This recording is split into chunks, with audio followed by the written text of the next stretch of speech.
What is up, everybody? Back from Belmont Stakes at Saratoga. Jared Welch, Aaron Halterman, RacingDudes.com. We have wrapped up the official Triple Crown for 2025.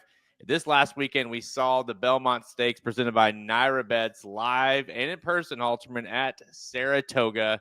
We got the replay on screen here. We will talk about the race, our experience there, everything that we got to do while we were there. But most importantly, the performance that we got to see from just an unbelievable racehorse in Sovereignty. Yeah, I think it was one of the better performances I've ever seen live and in person at a Triple Crown event. We've been to a few, not a ton, not hundreds, but we have been to a bunch. I thought it was one of the better ones ever. It just an unbelievable performance. And like I said, we'll talk about it more when we get to the replay, but I don't think he could have been much better. I don't think the second place horse could have run much better either. Two very, very strong performances. Yeah, we'll just kick things off here. I'll start the replay here. Not a lot of action, or at least anything big that happened in the race necessarily. I thought it was a pretty clean race. Everyone kind of broke. The speed was kind of what we thought with Crudo and Rodriguez, although, I think Rodriguez got a pretty easy lead, really, all things being considered. The pace wasn't insane. It just, I don't think there were a lot of excuses for that horse, and obviously Crudo did end up last, so kind of the numbers I don't think really lied necessarily when it came to him. But you look here, Rodriguez has got set in the fractions kind of on his own. Yeah, you kind of thought he would be tough to catch. He was not tough to catch at all, though. He ended up, just a fourth place finish where the three big horses just beat him, plain and simple. But yeah, he did get the kind of the trip you wanted him to get.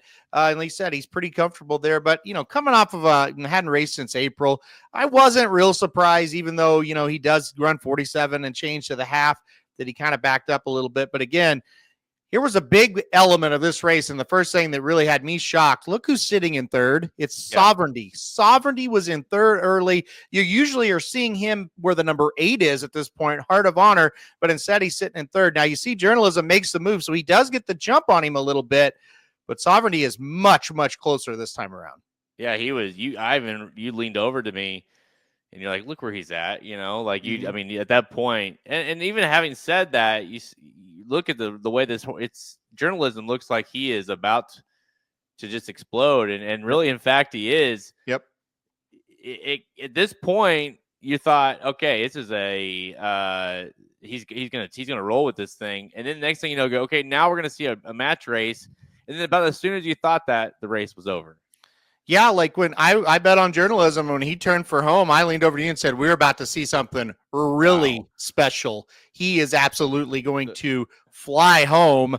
He did, and he got destroyed by Sovereignty, who flew home even further.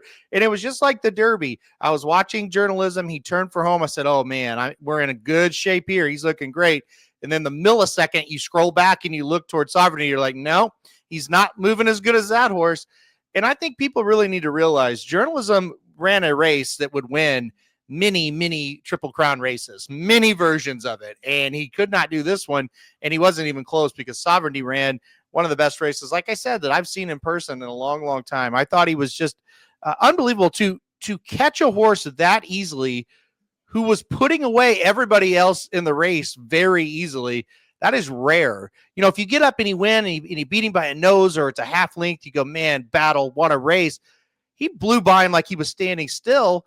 And after Journalism, just blown by the rest of the field like they were standing still. Oh, man.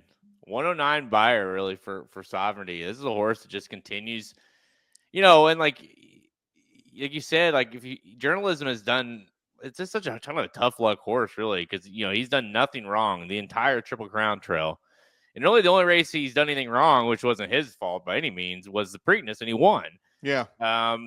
He's ran kind of flawless races. He's ran I would almost say cookie cutter races where it's like he runs his race each and every time and he shows up each and every time. And it's almost like his style is the exact same each and every time. And yet he's only got one win to show for it. And that was because, let's just be honest, Sovereignty wasn't in the race. Sovereignty has turned into an absolute monster of a horse.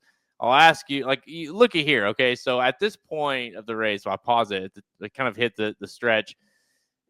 It's like okay, this is journalism is cruising, and here comes Sovereignty. We're gonna get a slugfest here. It's gonna give it the rematch, and like no more than you thought about it, the race was over. And what I mean is, like, as soon, like you said, as soon as you kind of the way you like realize the way Sovereignty's coming up on him, you're like, oh, this is not going to be a race. He's going to go right by him, just like he did in the Kentucky Derby. In fact, the Kentucky Derby finishing order, which was Sovereignty Journalism over Bieza, was the exact same finishing order that we saw on Saturday. Yep, exact. And that's just how they are. That's how those three are ranked, no doubt about it.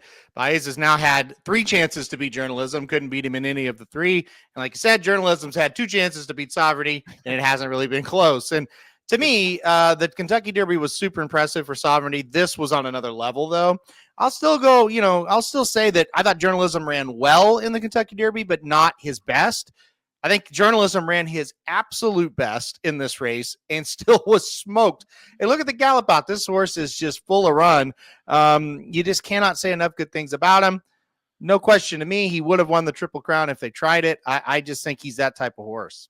He is an absolute monster. Now, have to mention here, Halsman, because, we didn't get to watch this just from any particular spot. We were sitting in the clubhouse section of thank you to NYRA Bets, and we were there, and man, you talk about, we were about 100 yards, I would say, just before the wire, about mid-level of the stands there, just perfect view. And, we were kind of lined up ready to watch this stretch run. And then, like I said, the moment you thought so, the race was over.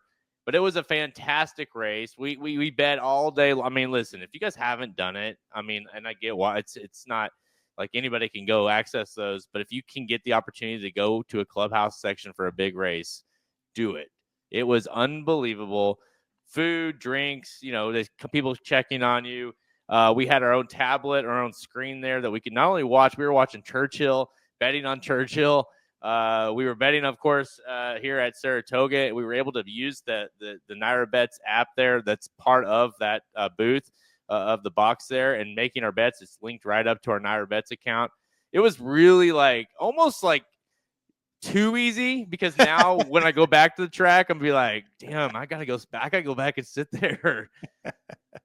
Yeah, it couldn't have been easier to, like you said, not only to bet on Saratoga, which we were doing quite a bit, but to bet all these other tracks. We were just doing all that kind of stuff. So, yeah, it was great. It was very easy to use the app, whether you use the app or you use the screen there on the track. It never crashed, never had any troubles. Just get your bets in, and there you go. So, yeah, it was great to use that app. It was great to be there at those seats. Yeah, thanks again to NYRA Bets. An incredible view of what ended up being an incredible race and day at the races. So, could not brag on NYRA Bets enough during the day. And like I said, it certainly got a lot of use from us. And really, the whole Triple Crown, where we were using NYRA Bets on the app, and we cashed some bets. We unfortunately our big bet, our big kind of contest, I guess we could call it, was you and I versus each other on Saturday. I had Bieza, you had Journalism. Both had win tickets on those, and neither one of us cashed those. And we did, however, although maybe it's not worth mentioning, but I will. Before the race, we were almost to the gate. We were like, all right, listen.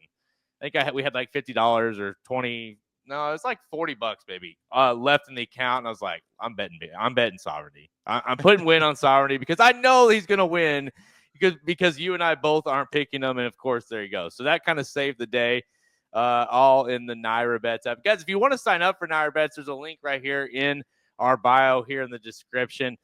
We've loved using it the whole Triple Crown. And of course, loved using it on Saturday at Saratoga. All right, Halterman, final thoughts. I'll ask you 2 questions. You kind of answered a second ago. Would Sovereignty have won the Triple Crown? And what level do you put him after this performance? What kind of a racehorse is he? And as we look forward to the rest, the second half of the year. Well, yes, I do think he would have won it. I think all he needed was just to be given the opportunity to do it. Now, we'll never know that for sure. You're asking my opinion, and my opinion is yes. Your opinion can be no, and that is okay. We don't have to argue about it because we'll never know because it never happened. But I do think he would have done it. Now, what kind of racehorse is he? I asked you walking home after the races Sunday, I said, do you think Sovereignty is better than Justify? You go, no, Justify won the Triple Crown. No way. I said, no, I'm not talking about do you think Sovereignty has accomplished more. I'm saying, do you think Sovereignty is better? And my answer to that is yes. I think he is better than the 2008 Triple Crown winner. I think he's American Pharoah-ish. I think he's a 2015 American Pharoah type of horse, to be quite honest with you. I think he's one of the better Triple Crown race winners that I've seen in my lifetime at this point in the season. I think the race we saw in the Belmont, I'll put that up there against almost anything. So I think very, very highly of this horse. I think he is a no doubt first ballot Hall of Famer by the time his career is over.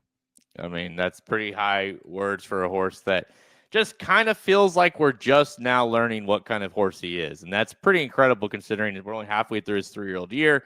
Still have big races like the Travers upcoming here, of course, back at Saratoga, and the Breeders' Cup. So, it's a horse that can just completely, like you said, solidify his place in history. He certainly will go down as one of the better horses to not win the Triple Crown. I don't think there's any argument there. But once again, guys, there's a look at the Belmont Stakes at Saratoga, presented by NYRA Bets. Halterman and I were there live. Can't wait to see what Sovereignty and Journalism and really Beazel, let's be honest. Those are the very clear top three, what these horses will do next. See you guys later.